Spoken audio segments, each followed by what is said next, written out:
Hello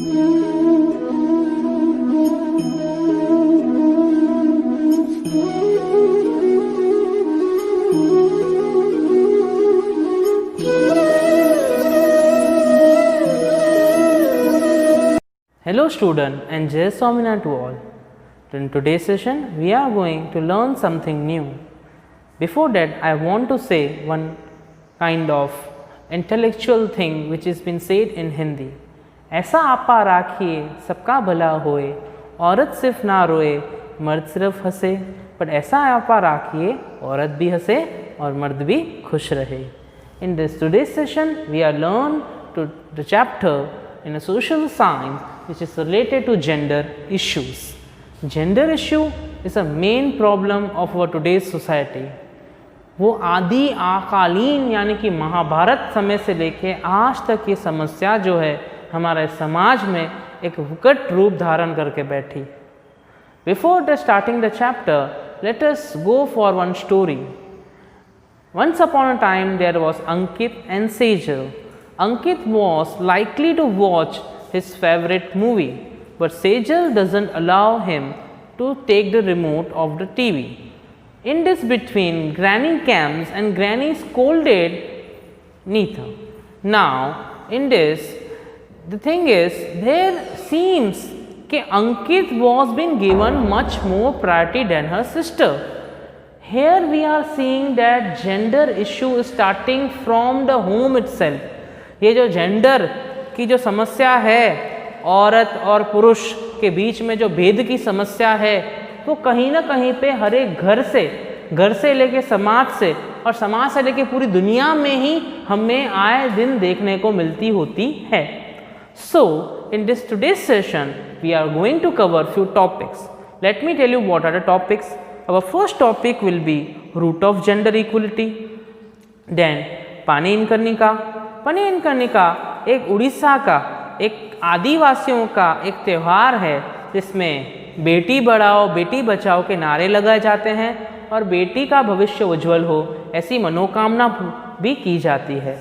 उसके बाद ना ही केवल इंडिया में लेकिन अंतर्राष्ट्रीय लेवल पे भी जापान में लड़की को एक गुड़िया के नाम से सुशोभित किया जाता है. उसका नाम इस त्यौहार का इससे डॉल फेस्टिवल पड़ा है जिसको हिंदी में हिना मत्सुरी के नाम से जाना जाता है. उसके बाद हम पढ़ेंगे कि जेंडर इनइक्वलिटी क्या होता है low sex ratio, low value of housework और डोमेस्टिक वर्कर्स. अभी ये सब कारण हैं जिसकी वजह से औरत जो है वो झंड में पिसती हुई हमको दिखाई देती होती है. अब औरत का उज्जवल भविष्य के लिए कुछ कदम उठाने पड़ेंगे जो हम टॉपिक में कवर करेंगे. उस टॉपिक का नाम है measures to achieve gender equality. And in conclusion हम देखेंगे कि किस तरीके से हमारे देश का उज्जवल भविष्य औरत को लेके हो सकता है. तो ये सब हम एक छोटे से वीडियो के थ्रू देखेंगे. तो आइए हम सब साथ मिलकर एक वीडियो देखते हैं और अंडरस्टूड करते हैं क्या इस चैप्टर की डिटेल्स हैं. Till on watch the video. Hello student, today we are going for a new chapter in SPL, that is gender issues. So let us understand what is meaning of gender. Gender, the academic discipline which analyzes the construction of gender in society, often with references to class, race, sexuality and other sociological characteristics. Gender का मतलब यहाँ पे हमारे समाज में ये माना जाता है कि दो युग के पौराणिक काल में विभाजित किए हुए पुरुष और महिला दो रूप अंतर्गत बताए गए हैं. There are two faces, male and female. They are been difference in class, colour, race and sex, and in this the most probably society place a vital role. अर्थात जेंडर का मतलब है कि दो विभाजित अलग अलग रूप में भगवान ने बनाए गए लोगों को महिला व पुरुष का योग दिया है. समाज हर एक युग से पुरुष व महिला से अलग अलग तरीके से बिहेवियर करता होता है. Yes student, now what are gender issues? Gender issues generally refer to concern by society about specific differences in the lives or well-beings of women and men. Gender issues जो है वो सोसाइटी की समस्या है जिसमें हम देखते हैं कि डिस्क्रिमिनेशन जो है वो मेन मुद्दा है किसके बीच में, मैन और वुमेन के बीच में। अब what is gender statistics, why are gender statistics important? The statistics are vital for understanding many aspects of well-being and progresses. Gender statistics provide separation data for women and men across many dimensions of life, revealing differences and relationship between them. ये जो statistic यानी कि जो figure है वो बहुत ज़रूरी है समझना, क्योंकि इससे देश की प्रगति भी दिखती है। जितनी महिलाएं वो उतने पुरुष होने चाहिए। अगर इनका रेशियो ऊपर नीचे है मतलब कहीं ना कहीं पे देश में कुछ गड़बड़ है। और यही रिलेशनशिप जो है बताता है कि सोसाइटी में वुमेन्स के साथ कैसा बिहेवियर किया जा रहा है। इसके लिए जेंडर स्टैटिस्टिक्स को समझना बहुत ज़रूरी है, जो हम नेक्स्ट स्लाइड में इंडिया के मैप में देखेंगे। ये स्टूडेंट यहाँ पे गैप बताएगी कि मेल और फीमेल मीडिया में कैसी है। मीडिया यानी कि जो हमको अखबारें और न्यूज़ वगैरह जो पता चलती हैं, जिस हकीकत बताती हैं, वो सर्वे किया जाता है कि कहाँ पे डिफरेंस है, यानी कि मेल के सामने कितनी फीमेल्स हैं। हम देख रहे हैं कि डार्क ब्लू वाली जो एरियाज़ हैं, जम्मू कश्मीर, हिमाचल प्रदेश, पंजाब, उत्तराखंड, वहाँ से लेके नीचे साउथ तक, ईस्ट से लेके वेस्ट तक, गुजरात से लेके अरुणाचल प्रदेश तक, चारों ओर लड़कियों की समस्या ज़्यादा है, यानी कि जितने मेल हैं उतनी फीमेल्स नहीं हैं। इसका मतलब कहीं ना कहीं पे आज भी समाज में पुरुषों का स्थान जो है वो ऊंचा है, महिलाओं का स्थान जो है वो कहीं ना कहीं पे नीचा है, जो होना नहीं चाहिए। Students, it is my request to you, please bring an India map and please point out the all dark blue areas in that India's map and stick it in your notebook. When you are being going to submit me your notebook for correction, I am also marking whether you have done this or not. Let us move ahead. समाज का जो गौरव है वो नारी से होता है। गौरी, माँ जननी, जन्मदात्री सब महिलाएं यानी कि वुमेन्स होती हैं, लेकिन फिर भी समाज आज भी पुरुष उद्यांत हो गया है, जो बिल्कुल गलत है। The way a man and a woman deal with each other society does not originate from physical or biological factor but from social factors. समाज जो है वही इस समस्या को सुलझा सकता है, क्योंकि ये समस्या जो है वो समाज से कहीं ना कहीं पे जुड़ी हुई है। मैन एंड वुमेन तो सिर्फ सेक्स अलग है, एक है एफ, दूसरा है एम, यानी कि female and man. But biologically जो सेक्स होता है वो सुपीरियर या इन्फीरियर नहीं हो सकता है। पुरुष व महिलाएं भगवान के हाथ में था उनको बनाना, लेकिन सिर्फ जो एक वर्तमान है वो हमको ये दिखाता है कि आज की नारी जो है वो सब पर भारी है। वैसा कोई काम नहीं है जो नहीं कर सकती, लेकिन फिर भी उसमें हमने डिफरेंसेस पैदा किए हैं जो बिल्कुल गलत हैं। Therefore, the differences come from a much deep-rooted problems within a society which has been from over centuries. ये समस्या महाभारत के समय से चली आ रही है और आज 21वीं सदी तक भी हमें कहीं ना कहीं पे दिख रही है। Behavioral patterns have been created for men and women. ये लड़की है ये कम पढ़ेगी, ये लड़की है ये बोझ है। ऐसी कई सारी चीज़ें जो है आज भी कई सारे घरों में, गांव में कहीं ना कहीं पे लड़कियां, औरत, नारियों के साथ कहीं ना कहीं पे देखी जाती रहती हैं। टाइप्स ऑफ जेंडर इनइक्वलिटीज़, कौन से प्रकार हैं इसके? First is inequality in family. घर के परिवार के सदस्यों में ही इनइक्वलिटी होती है कि भाई ये महिला है, ये पुरुष है, ये अपने कुल का नाम आगे बढ़ाएगा, ये लड़की है ये कुछ नहीं कर पाएगी, लाइक दैट। नेशनलिटी इनइक्वलिटी, पूरे जहां में नेशनलिटी जो है वो कहीं ना कहीं पे सोच से जुड़ी हुई है। सोच ये बताती है कि औरत जो है वो एक बोझ है और जो बेटा जो है वो माँ बाप को स्वर्ग पहुँचाएगा। तो यही एक सामाजिक शोषण है जो लड़कियों के साथ किया जाता है सोच की वजह से।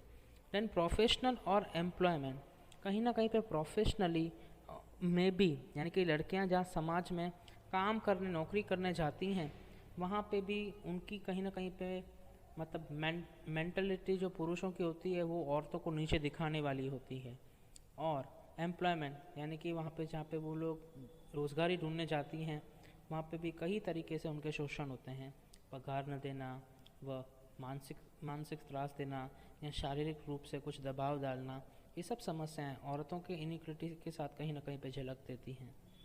देन ओनरशिप इनइक्वलिटी, कभी कभी पुरुष मर जाता है, अगर बच्चा नहीं होता है तो औरत के हाथ में सत्ता नहीं समाई जाती है, वो और किसी को दे दी जाती है, जिसकी वजह से ओनरशिप उसको मिलनी चाहिए, लेकिन समाज के नियम व सोच की वजह से ऐसा हो सकता नहीं है। हाउस होल्ड इनइक्वलिटी, काफ़ी सारे घर के डिसीजंस जो होती हैं वो पुरुष ही लेते होते हैं, महिलाओं को उनमें शामिल नहीं किया जाता, यह भी एक प्रकार का भेदभाव है। And last but not the least, special opportunity inequality, जैसे पहले ज़माने में राजगद्दी पे राजा के बेटों को बिठाया जाता, रानी को हक अधिकार नहीं था। ऐसे ही आज भी समस्या ऐसी है कि राजा का दरबार तो पूरा हो गया, राजा का शासन तो पूरा हो गया, लेकिन आज भी ऐसे काफ़ी क्षेत्र हैं जहाँ पे लेडीज़ को परमिशन नहीं मिलती होती है जाने की, जिसकी वजह से आज भी समाज में ये समस्या कहीं ना कहीं पे बहुत अधिक रूप तक दिखती होती है। लाडो, बेटी, रानी, गुड़िया, कितने मधुर, कितने अच्छे शब्द हैं। पनीरकानी, पनीरकानी उड़ीसा का एक ऐसा त्यौहार जहाँ पे बेटी तुम आगे बढ़ो, बेटी तुम फूलो फलो, बेटी तुम खुश रहो, ऐसी दुआएं माँ बाप करते होते हैं। Odisha Tribal Honor Girl Child Through Festival. Tribals of Odisha, Koraput district celebrate a festival to honor the girl. Koraput एक जिला है उड़ीसा का जहाँ पे लड़कियों को बहुत ज़्यादा, आदिवासी लड़कियों को बहुत ज़्यादा इज्जत मान दिया जाता है इस त्यौहार में। Child and seek divine blessing for the man.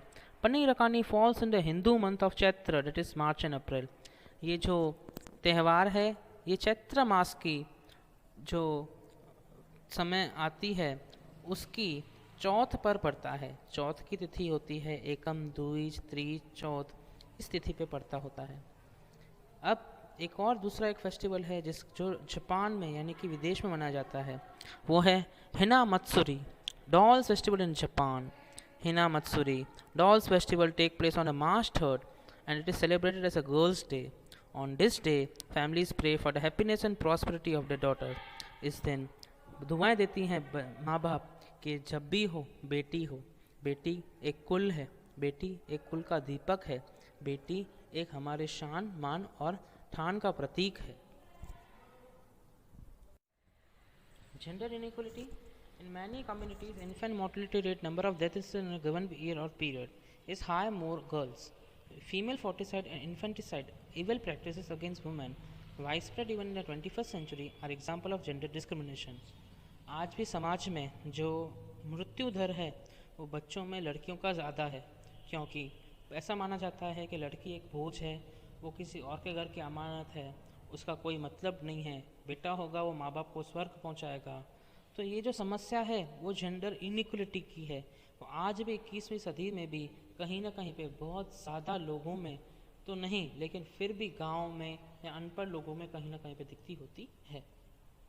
Discriminated rearing.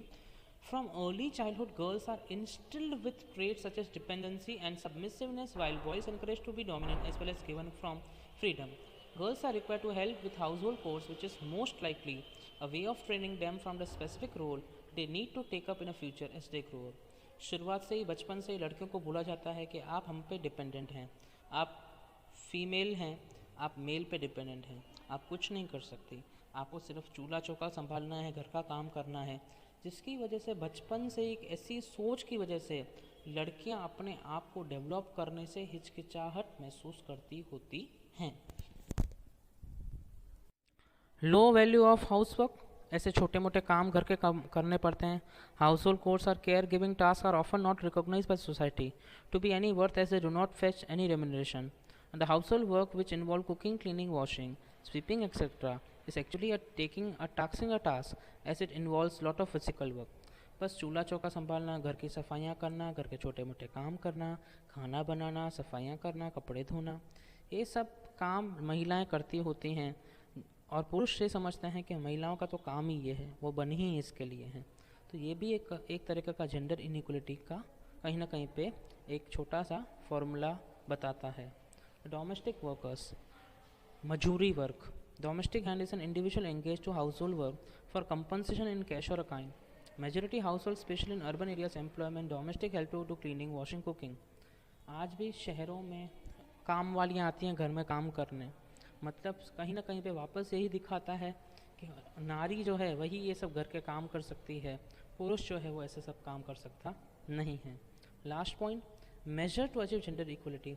कब जागेगी दुनिया, कब इतिहास वापस से बदलेगा जहाँ पे नारी का सबसे वर्चस्व भारी होगा। In reality gender equalities also means to achieve rapid economic development.